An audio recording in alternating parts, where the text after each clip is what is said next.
तर जळगाव जिल्ह्यात जामनेर आणि पाचोरा तालुक्यात मध्यरात्री झालेल्या अतिवृष्टीने अनेक नद्या नाल्यांना पूर आल्याने शेती पिकांचं नुकसान झालंय। घरात पाणी शिरल्याने घरांचं त्यासोबतच गोठ्यांमध्ये पाणी शिरून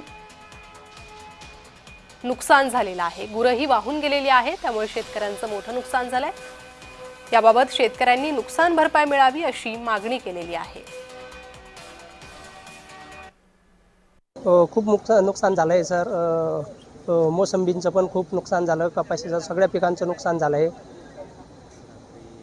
रात्री जो 12:30ला पाऊस खूप आला, नदींना पूर आला, गावाला पूर्ण गावात पाणी शिरलं होतं। 7 ते 8 फूट गावात पाणी होतं।